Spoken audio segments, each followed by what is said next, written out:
Вода во всех своих формах – стихия коварная. Только по Якутии ударили первые морозы, а соцсети уже пестрят публикациями, как люди выходят на тонкий лед и рискуют жизнью. Вот мужчины, разгоряченные спиртными напитками, чуть не утонули в теплом озере. Проходившие мимо очевидцы бросились спасать несчастных и сами едва не пошли ко дну. Причем на те же грабли наступают и в столице, и в районах. Популярным в якутском интернете стало видео, где на переправе в сторону Усть-Майского района груженные пассажиры переходят Амгу.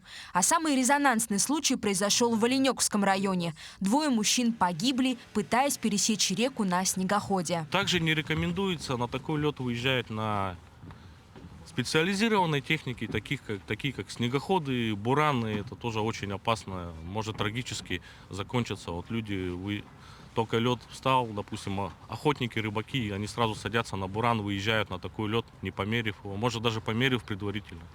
Ну, ездят и случаются несчастные случаи.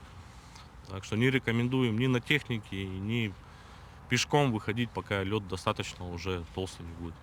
Безопасным для человека считается лед толщиной не менее 7 сантиметров в пресной воде. Но не стоит обманываться внешней крепостью. Лед всегда промерзает неравномерно. Сегодня инспекторы ГИМС вышли на столичные улицы, чтобы в очередной раз напомнить горожанам о правилах безопасности. И все было не просто так. Даже во время рейда люди пытались бороздить ледяную гладь. И любители животных, и дети. Здравствуйте, мы с ГИМСа с МЧС. Давайте тогда сходим. Почему мы тут гуляем? Не знаем.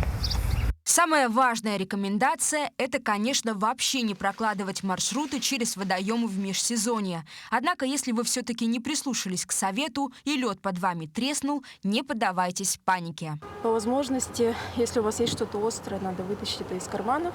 Возле кромки льда стараться ухватиться за него какими-то такими втыкающими действиями.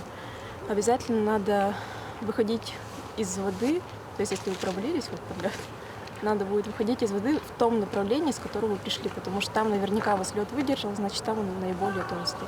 А если вы стали свидетелем несчастного случая, не спешите геройствовать. Велик шанс, что вы, как и утопающие, не сможете выбраться на берег. Лучше всего довериться профессионалам и обратиться в службу спасения по номеру 112. Эржена Гармаева, Станислав Потапов, Якутск.